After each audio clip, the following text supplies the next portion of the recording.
Entrar nesse tópico, interessante tecer alguns comentários a respeito de julgados dos tribunais superiores em relação à medida cautelar diversa da prisão.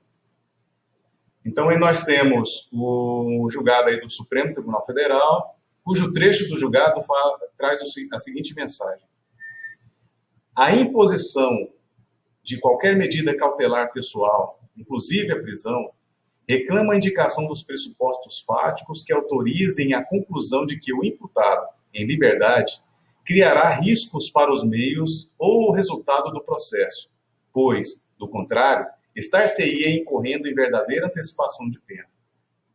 A prisão preventiva é a última ratio, a derradeira medida a que se deve recorrer, e somente poderá ser imposta se as outras medidas cautelares dela diversas não se mostrarem adequadas ou suficientes para a contenção do periculum libertatis.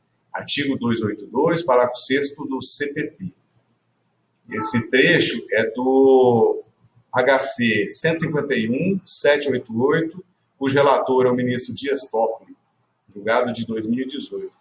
E é interessante esse julgado, levando em consideração que ele já dita como gênero medida cautelar. Dentro dessa medida cautelar, nós teríamos incidente no processo penal a prisão propriamente dita, que poderia ser em flagrante, prisão preventiva, prisão temporária, ou mesmo prisão domiciliar.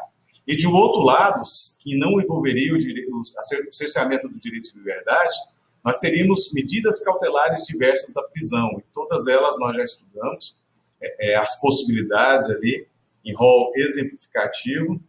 E, então, cada uma delas, seja envolvendo prisão ou não, seria medida cautelar. No entanto, necessário se faz a adequação dessa medida sob pena de implicar numa antecipação da pena, o que é vedado pela Constituição e pelas normas constitucionais. E também esse trecho indica exatamente a excepcionalidade da liberdade. Já falando sobre a prisão preventiva, mas nós podemos pegar emprestada essa interpretação para aplicar nas outras formas de prisão também. Nós temos aí um segundo julgado aí do STF, cujo trecho diz o seguinte: a ausência dos requisitos autorizadores da prisão cautelar, constrangimento ilegal configurado, superação da súmula 691, excepcionalidade da prisão, possibilidade da aplicação de outras medidas cautelares. HC 115.051, relator Gilmar Mendes, julgado de 2014. Nesse julgado, essa súmula do STF, ela diz o seguinte: não compete ao Supremo Tribunal Federal conhecer de habeas corpus impetrado contra a decisão do relator, que, em habeas corpus requerida a Tribunal Superior, indefere a liminar. No entanto, a mensagem que interessa à disciplina e ao conteúdo já dito, é exatamente a configuração da excepcionalidade da prisão, desde que seja cabível a aplicação de qualquer ou quaisquer outras medidas cautelares diversas. No terceiro julgado, nós temos aí do STF também, tratando, e o trecho dito o seguinte: cujo relator era o Marco Aurélio e relator para o acórdão Alexandre de Moraes, julgado aí de 2019, no HC 176.018. E o trecho dito o seguinte: ausência dos fundamentos autorizadores da prisão preventiva, possibilidade de substituição por medidas cautelares diversas. Então, aí reforça o que nós já falamos sobre o tema. Um outro julgado do STF, que é o HC 147.192, de 2017, o julgado, mas publicado em 2018, nós temos o seguinte trecho, falando que perigo que a liberdade do paciente representa a ordem pública ou a aplicação da lei penal pode ser mitigado, no caso, por medidas cautelares menos gravosas. Então, aí reforça essa temática que nós estamos tratando. Do STJ, por exemplo, nós temos um julgado agravo regimental no HC 581.314 de 2020, cujo trecho do julgado fala que A existência de condições pessoais favoráveis, tais como primariedade, bons antecedentes, ocupação lícita e residência fixa, não tem o condão de, por si só, desconstituir a custódia antecipada, caso estejam presentes outros requisitos de ordem objetiva e subjetiva que autorizem a decretação da medida extrema. É inviável a aplicação de medidas cautelares diversas da prisão, pois a gravidade concreta do delito demonstra serem insuficientes para acautelar a ordem pública. Então, esses julgados demonstram aí a correlação dos institutos da prisão, da incidência de medida cautelar diversa da prisão em flagrante, deixando bem claro que a prisão por si só é cabível quando for excepcional. Por isso que reforça exatamente essa temática que é importante nós destacar. Pois bem, feito o comentário necessário em relação aos julgados dos tribunais superiores, vamos entrar em liberdade provisória com ou sem fiança. É interessante nós observarmos que, ao meu ver, juridicamente, a medida cautelar diversa da prisão necessariamente poderia ser configurada como uma hipótese de liberdade provisória, com ou sem fiança. Então, guardadas as devidas proporções, posicionamentos em sentido contrário, é exatamente nessa temática que nós iremos trabalhar, posicionando-se a liberdade provisória como se fosse o gênero, dentro dela estaria a medida cautelar, muito embora na disposição tópica do Código de Processo Penal seja em momento diverso. Esse é o posicionamento que eu trilho nessa disciplina. Uma observação inicial é exatamente o seguinte: embora o título 9 lá do Código de Processo Penal estabeleça discrimine sobre prisão, medidas cautelares diversas e liberdade provisória, reforçando o entendimento exatamente que a liberdade provisória, ela enquadra essas outras medidas, desde que não impliquem restrição da liberdade propriamente dita. E aí, já embutido nessa perspectiva, nós temos exatamente o conceito, que implica na possibilidade provisória de se manterem em liberdade, quem quer que seja, com restrições impostas ou não, mediante o pagamento de fiança, mediante algumas condições ali estabelecidas na legislação, mas que mantenha o vínculo do acusado em relação à investigação ou em relação ao processo. Essa é a perspectiva de incidência desse instituto. Momento de sua aplicabilidade, nós temos aí auto-prisão em flagrante delito, que após a sua lavratura, é encaminhado para o órgão do Poder Judiciário, que determina a realização da audiência de custódia. Então, dentro da audiência de custódia, o órgão do Poder Judiciário vai analisar se é o caso ou não do relaxamento do flagrante, entendendo que ele cumpriu ou não cumpriu os requisitos previstos na legislação para sua incidência, e, ao mesmo tempo, se estão ausentes requisitos para a decretação da prisão preventiva. E aí pode ser o caso da aplicação de liberdade provisória, com ou sem fiança, ou mesmo a incidência lá de medidas cautelares diversas da prisão. O segundo momento da aplicabilidade da liberdade provisória é durante todo o trâmite da investigação criminal, evidentemente que fora da hipótese de auto-prisão em flagrante delito, mas é possível também a sua decretação no âmbito do processo penal, ou seja, na instrução processual, já evidentemente que em juízo. Então é possível aí se falar em aplicabilidade desse instituto.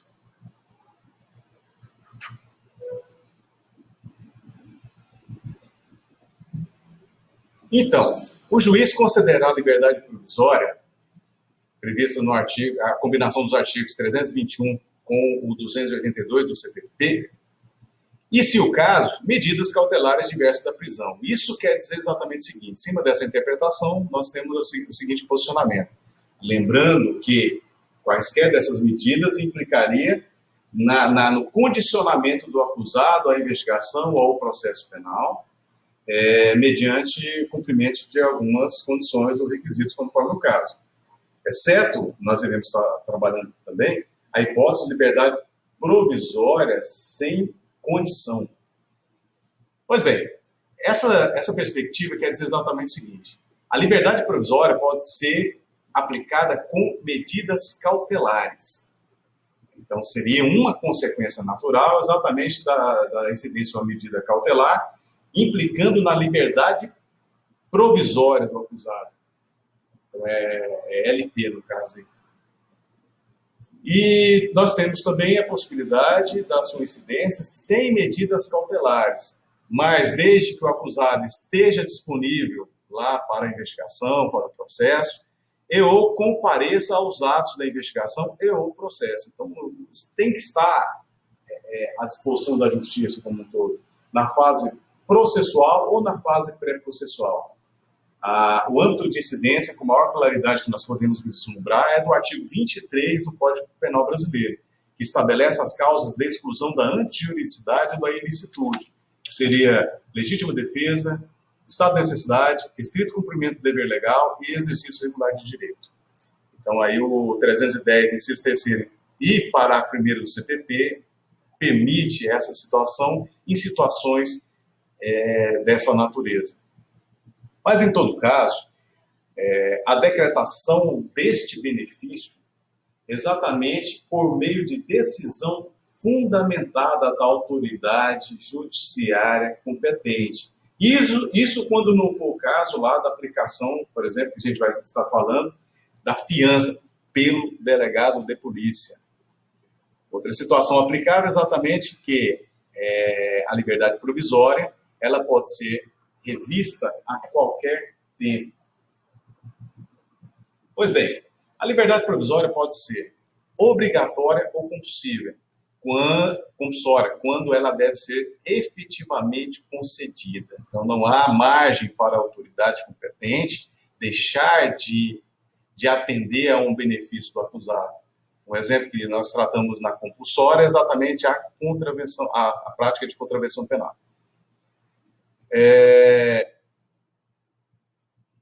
Ela pode ser também admissível sob o crivo judicial. Nesse caso, ela pode ser concedida por não ser o caso de prisão preventiva. Então, nessa situação, nós temos aí, quando fala crivo judicial, a gente não podemos esquecer também exatamente a possibilidade que tem o delegado de polícia arbitrar fiança nos crimes que nós iremos observar, com pena privativa de liberdade menor do que 4 anos. Pois bem, no caso judicial, ele pode conceder liberdade provisória sem fiança ou com fiança, conforme o caso concreto. E no caso lá das excludentes de antijuridicidade que nós mencionamos, mediante termo de comparecimento ao processo, à investigação, que isso não implicaria em medidas cautelares diversas da prisão. É uma situação mais benéfica aí para o eventual acusado. E existe a situação também da inaplicabilidade da liberdade provisória ou sua proibição ou vedação, artigo 310, parágrafo 2º, no caso dos crimes organizados ou crimes hediondos. Nós iremos falar um pouco mais sobre isso, mas existe uma polêmica a respeito dessa situação, tendo-se em vista a comparação das normas infraconstitucionais com a própria Constituição. Então, a Constituição ela seria maior e aplicável nesse contexto, ao ponto de permitir, embora a norma infraconstitucional vede expressamente. Essa é uma situação a ser analisada aí de acordo com o contexto do caso concreto, de acordo com o posicionamento. Então, depende da situação.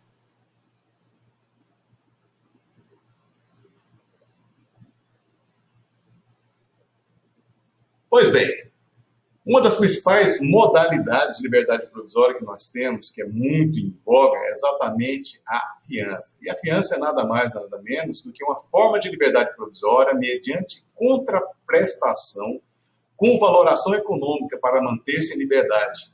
Essa contraprestação pecuniária, vamos assim dizer, ela implica na vinculação do acusado àquela investigação ou ao processo penal como um todo, mas assim, que implica exatamente na necessidade de cumprimento de alguns requisitos, dentre os quais é que vai justificar, vai dar uma legitimidade à sua manutenção em liberdade, exatamente porque ele não vai ser ausentado da comarca, ele vai estar vinculado exatamente àquela investigação, ele vai estar disponível para ser acessado, para ser convocado aí pela polícia, pelo órgão do Poder Judiciário, conforme o caso. Os legitimados para, como nós falamos, para o arbitramento da fiança, nós temos de um lado o delegado de polícia e de outro lado o órgão do Poder Judiciário. No caso da autoridade policial, delegado de polícia civil, delegado de polícia federal, pode ser arbitrada a fiança no caso dos crimes cuja pena privativa de liberdade máxima seja menor do que 4 anos, com penas lá de reclusão, detenção ou prisão simples. Então, o delegado de polícia ele pode arbitrar a fiança analisando objetivamente a pena combinada em abstrato, ou seja, aquela prevista na norma penal incriminadora, no preceito secundário dela. E nos casos que refoge a competência da autoridade policial, cabe ao juiz analisar, sendo a parte que ele deve decidir, quando for requerido a ele, em até 48 horas. Esse é o marco temporal máximo para que o órgão do Poder Judiciário profira uma decisão de cabimento ou não de fiança quando chega para ele. Quando é o caso, realmente, de exigir a sua apreciação. Mas a fiança não será concedida por 2 situações interessantes. Primeira delas, natureza da infração. Então, nós já fizemos um comentário preliminar, e aí a natureza da infração afastaria, mas é polêmico, como eu disse. Nos casos de crimes de racismo, tortura, tráfico ilícito de entorpecentes e drogas afins, terrorismo e hediondos, grupos armados, civis ou militares contra a ordem constitucional e ou Estado democrático. Também nos casos de prisão civil ou militar. Então, são situações que textualmente o Código de Processo Penal veda, no entanto, já existem posicionamentos de tribunais, inclusive superiores, no sentido contrário, por ofensa a preceito implícito ou explícito da Constituição. A outra situação que implica no não cabimento é a condição pessoal do acusado, quando nós iremos falar sobre isso, quebrar ou infringir sem qualquer motivo justo, qualquer das obrigações legais relacionadas à vinculação, ao arbitramento da fiança. Então, a fiança é concedida mediante algumas condições. Nós iremos tratar dessas condições. A partir do momento que ele infringe alguma das condições, pode ser revogado esse benefício. Ou quando ele simplesmente quebrar. Então, são situações equivalentes ao descumprimento de medidas que justificariam o arbitramento da fiança.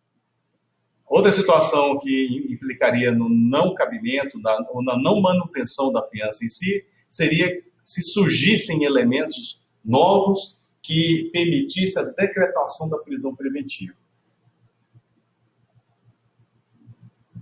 Valor da fiança. O valor da fiança ele pode variar entre 1 a 100 salários mínimos, nos casos de pena privativa de liberdade menores do que 4 anos, ou de 10 a 200 salários mínimos, se for maior do que 4 anos. No entanto, os parâmetros para a valoração dessa fiança deverão ser analisados cumulativamente. Primeiro deles, a natureza da infração. Então, tem que se analisar objetivamente a natureza da infração perpetrada pelo acusado para avaliar se e as suas circunstâncias dela praticada, para valorar efetivamente o montante da fiança, junto com as condições de fortuna, ou de economia, ou de riqueza do acusado. Vamos analisar as condições do acusado ter mais condições, daqueles que têm menos condições financeiras. A vida pregressa, vamos dizer, pela análise da folha de antecedentes criminais ou certidão de antecedentes criminais dos acusados, analisa aí a condição do acusado tendo ou não cometido outras infrações, já ter sido ou não condenado, periculosidade do acusado diante das circunstâncias do caso concreto, da possibilidade de reiteração da conduta criminosa, e a análise da provável custos do processo. São elementos objetivos que ensejam os parâmetros para que se arbitre o valor da fiança dentro daqueles parâmetros que nós já anunciamos, que pode ir, conforme o caso concreto, de 1 até 200 salários mínimos. No entanto, esse mínimo e máximo, conforme a natureza da infração, conforme o montante da pena, deve sopesar sobremodo exatamente a condição econômica do acusado. Sendo que a fiança ela pode ser, inclusive, dispensada mediante compromisso, e, se o caso, a aplicação de outras medidas cautelares diversas da prisão, mas, assim, especificamente o órgão do Poder Judiciário. Então, por condição precária de sobrevivência, de economia, estado de pobreza muito claro, muito patente, o órgão do Poder Judiciário pode simplesmente dispensar, conceder liberdade provisória sem o pagamento da fiança, em razão da impossibilidade de cumprimento dessa medida. Mas tem que estar necessariamente demonstrado.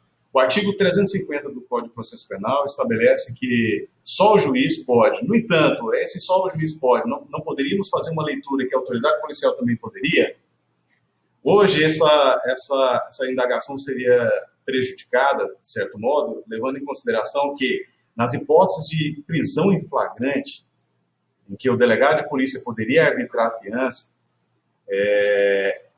há a imposição da realização da audiência de custódia imediatamente, ou seja, até 24 horas, o juiz tem que tomar conhecimento, designa a audiência de custódia para a sua realização e analisa ali a circunstância do caso concreto para conceder ou não a fiança, se for cabível a fiança ali naquele contexto. Então, pode o delegado de polícia, na atual conjuntura, vislumbrar que o acusado é pobre, não tem condições financeiras de arcar com a fiança, ele tem que formalizar isso no auto de prisão em flagrante delito, do porquê que, mesmo arbitrando a fiança, ele não foi colocado em liberdade, exatamente porque vislumbrou a impossibilidade econômica do acusado. Só que o 350 só autoriza o juiz a conceder a fiança. Então, como o encaminhamento é célere, tem que ser mais rápido para a realização da audiência de custódia, o juiz supriria essa lacuna, concedendo a fiança, o árbitro concedendo a liberdade provisória, sem o pagamento de fiança, por constatar exatamente a impossibilidade do acusado. Antes da realização, quando não havia audiência de custódia no Brasil, poderia até se cogitar, em termos de interpretação analógica, a possibilidade do delegado de polícia arbitrar fiança, conceder liberdade provisória sem o pagamento de fiança, exatamente por essa condição, mas teria que ser necessariamente fundamentado. Pois bem, no entanto, no caso ainda da valoração mínima e máxima, tanto o juiz quanto o delegado de polícia, eles podem reduzir de até 2/3 do valor, conforme a condição financeira do acusado, ou até aumentar 200 vezes aí o valor máximo, que seria aí os 200 salários mínimos, multiplicado por 1000 vezes. Essa é a possibilidade, é só fazer os cálculos para analisar aí qual o montante pecuniário que poderia ser admissível, de acordo com o caso concreto, mas levando em consideração o máximo. Pois bem, forma de pagamento. Pode ser em dinheiros, objetos ou metais, título da dívida ou hipoteca, convaliação e em qualquer situação, ser recolhida a repartição ou depositário público quando houver. Mas quando não houver, nós temos a possibilidade de ser entregue, no caso dos objetos, valores e tal, para o escrivão ou pessoa abonada. Isso é o que o Código de Processo Penal estabelece.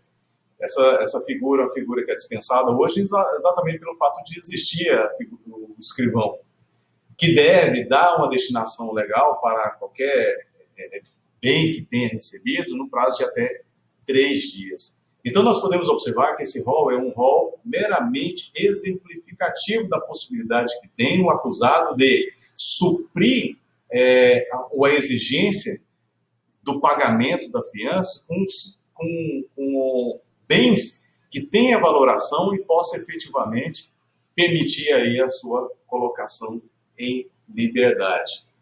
No entanto, isso tem que ser representativo em valores, tem que ser demonstrado efetivamente. O órgão do Poder Judiciário ele pode admitir aí o pagamento por outros meios, que permita aí a sua conversão em pecúnia. Pois bem, então a forma de pagamento é uma forma de pagamento aberta. E é mais comum nós observarmos a forma de pagamento em dinheiro. E hoje, mais fácil, às vezes ocorre em audiência de custódia, da transferência bancária, do caixa eletrônico. Geralmente os fóruns têm caixa eletrônico, como é o caso de Boa Vista. Nós temos aí o Fórum Criminal, que tem caixa eletrônico e pode ocorrer a transferência bancária, é possível, desde que esteja adequado o sistema para recebimento, apresenta o comprovante do pagamento e aí concede-se a liberdade lá com condições nas quais o acusado tem que firmar.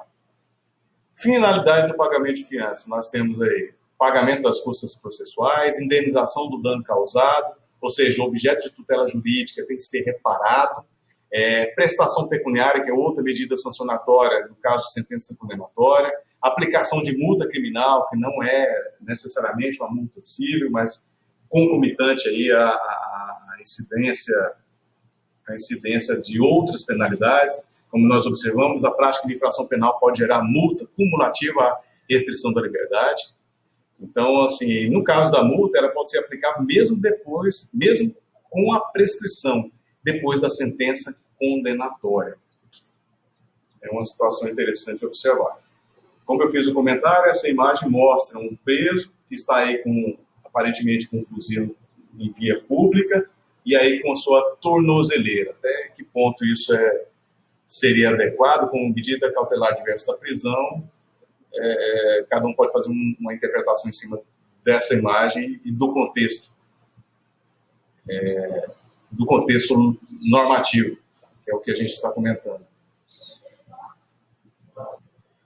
Como eu afirmei, o acusado, para fazer jus a esse benefício da liberdade provisória com fiança, ele deve firmar um compromisso de comparecer à autoridade policial ou judicial, conforme o caso, não mudar-se de residência sem prévia permissão ou ausentar-se mais de 8 dias sem comunicar qualquer dessas autoridades. Mas essas medidas poderão ser cumulativas. Como nós já adiantamos, as medidas cautelares diversas da prisão, elas podem ser cumulativas. A fiança é uma delas. Então, a fiança pode ser cumulativa com outras medidas cautelares. Então, esse compromisso está vinculado diretamente à fiança, mas não exclui outros compromissos, outras obrigações do acusado. No pedido, no trâmite do pedido de arbitramento de fiança, o Ministério Público ele não precisa necessariamente manifestar-se antes do órgão do Poder Judiciário. Ele pode receber vista dos autos posteriormente, mas não é vedado, não é ilícito, por exemplo, o órgão do Poder Judiciário abrir vista do requerimento do arbitramento de fiança para que o órgão do Ministério Público possa se manifestar. Limite temporal do cabimento do arbitramento de fiança até o trânsito julgado de sentença penal condenatória. Esse é o limite. Nós iremos analisar alguns julgados que levam em consideração essa peculiaridade. A fiança é tão relevante e nela incidem vários institutos. Nós fizemos comentário de alguns, agora eu vou falar sobre o reforço. O reforço é um instituto aplicável aí na fiança, que incide exatamente quando ela foi arbitrada de modo insuficiente. Foi constatado, por exemplo, numa reavaliação da configuração delitiva, que o valor em si foi aquém do legal, aquém do que a própria legislação estabelece. Aí é necessário exatamente o quê? Reforçar a fiança, vamos dizer, complementar o que seria necessário para atender o que a legislação exige. Outra, quando há depreciação, no caso de objetos, qualquer tipo de objetos, bens, que de algum modo haja uma avaliação e ela implique não só na depreciação, como também no perecimento de bens, necessário se faz o quê? Ocorrer o reforço, a complementação do valor ou o pagamento efetivo, de modo a atender aquilo que a legislação estabelece. Geralmente ocorre em situações de nova classificação do delito. Então, a qualquer momento, por exemplo, o órgão do Poder Judiciário pode depreender do caso concreto que necessário se faz uma readequação da configuração delitiva, uma readequação da capitulação da infração penal praticada. E se nessa nova modalidade de substituição do fato da norma penal incriminadora implicar em majoração do valor da fiança, o juiz vai ter que exigir, por meio reforço. Outro instituto é o Instituto do Quebramento. Nós fizemos um comentário anteriormente breve sobre esse tema e é agora que a gente vai estabelecer um pouco mais de discussão. Pois bem, o quebramento são situações que implicam no infringir do acusado em relação aos compromissos por ele aceito para ser mantido em liberdade. Então, nós observamos exatamente que quando o acusado ele é intimado, em especial no âmbito processual, e deixa de comparecer sem qualquer motivo justificável, pode ser quebrada a fiança. Esse é o termo. O juiz decreta o quebramento da fiança. Vamos dizer, desconsidera o arbitramento da fiança em situação de violação a atos dos compromissos. Outra situação, estar comprovado que o acusado obstruiu o processo, que descumpriu o cumprimento de quaisquer das medidas cautelares aplicadas cumulativamente, resistiu injustificadamente à ordem judicial, praticou outra infração dolosa. Limites dos efeitos do quebramento. Havendo reforma da decisão, a fiança subsistirá. Então, esse é o parâmetro que deve ser levado em consideração como consequência do quebramento, da decretação do quebramento, ou seja, da sua desconsideração em razão de violação dos compromissos externados aí por parte do acusado. Outra situação aplicável à fiança é exatamente que a revisão dos valores ela pode ocorrer a qualquer tempo até o trânsito em julgado. Restituição. A restituição do valor da fiança ela pode ocorrer quando o juiz entender que é o caso de ser declarada sem efeito, ou seja, não havia necessidade da fiança. Então, a determinação, a partir do momento da constatação da sua inaplicabilidade, da restituição para o acusado. Nos casos também de absolvição, ou quando há a declaração judicial da extinção da ação penal. Todas essas situações implicam na atualização do valor monetário lá da fiança arbitrada, exceto nos casos de prescrição da pretensão punitiva, quando há demonstração aí do trânsito em julgado, tá? Com o trânsito em julgado da decisão que decretou a prescrição estatal, não há que se falar em atualização do valor da fiança. Também deve ser restituída pela metade no caso de quebramento. Então, quando há decretação do quebramento, é uma condição essencial aí para um dos efeitos do quebramento, que é exatamente o quê? O pagamento pela metade. Evidentemente que com a devida atualização. E quando há desclassificação do delito, por exemplo, para delito de infração, qualquer das infrações de menor potencial ofensivo. Então, assim, um acusado ele pode estar sendo processado por lesão corporal gravíssima e no trâmite processual detectou-se que, na realidade, seria exatamente lesão corporal culposa, que é uma infração penal de menor potencial ofensivo, situação que poderia ensejar exatamente na desconfiguração da fiança e a determinação para a efetiva restituição. Mas nós temos hipóteses também de impossibilidade de restituição, como, por exemplo, nos casos de aplicação do sursis processual ou da suspensão condicional do processo, da Lei 9.099 de 95, que é a Lei dos Juizados Especiais Cíveis e Criminais. Então, o artigo 89 dessa lei estabelece que uma das condicionantes, não estabelece formalmente, mas na prática, assim, possibilita os julgados dos tribunais, que se pode inserir como uma das propostas do sursis processual exatamente a dispensa por parte do acusado do valor da fiança. Então, se tiver expressamente na condição ele aceitar e for homologado pelo órgão do Poder Judiciário, é uma situação que também impede a restituição. Tem que estar formalizado. A perda total. Não se apresentar para o início do cumprimento da pena definitiva. É uma condição também que impede integralmente a restituição. Cassação da fiança arbitrada. Quando, por exemplo, no âmbito do processo, o órgão do Poder Judiciário detectar que naquele caso não seria cabível. Nós falamos várias situações que não cabe ou descabe aí o arbitramento de fiança. Quando o órgão do Poder Judiciário reconhecer que o crime é inafiançável. Então, nós temos algumas modalidades previstas no ordenamento jurídico brasileiro de crimes inafiançáveis. Então, se o órgão do Poder Judiciário, no trâmite do processo, por exemplo, detectar que a prática da infração penal era penada ali de modo... e era inviável ali a arbitramento da fiança, porque a própria norma estabelece que é inafiançável, então ele deve necessariamente cassar, e aí ele tem que, como consequência natural de cassar algo que não poderia ser aplicado inicialmente, é a devolução do valor.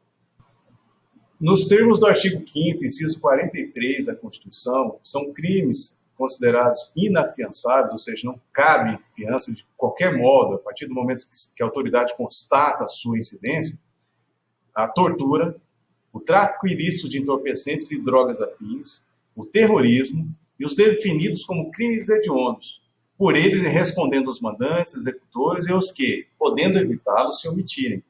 Então, são situações estabelecidas na Constituição como exemplo de crimes considerados como inafiançáveis.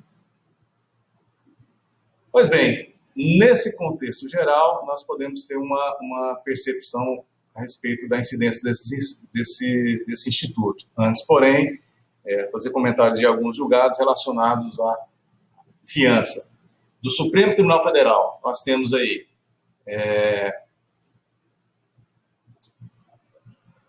o seguinte trecho, que é aplicável à temática. O réu afiançado não poderá, sob pena de quebramento da fiança, ausentar-se por mais de 8 dias de sua residência, sem comunicar à autoridade processante o lugar onde será encontrado. Reputou-se que o paciente teria descumprido essa obrigação por ter viajado ao exterior, sem comunicar ao juízo processante o lugar em que poderia ser encontrado. Ocorre que o paciente não foi formalmente cientificado desse dever, razão porque não havia justa causa para o quebramento da fiança.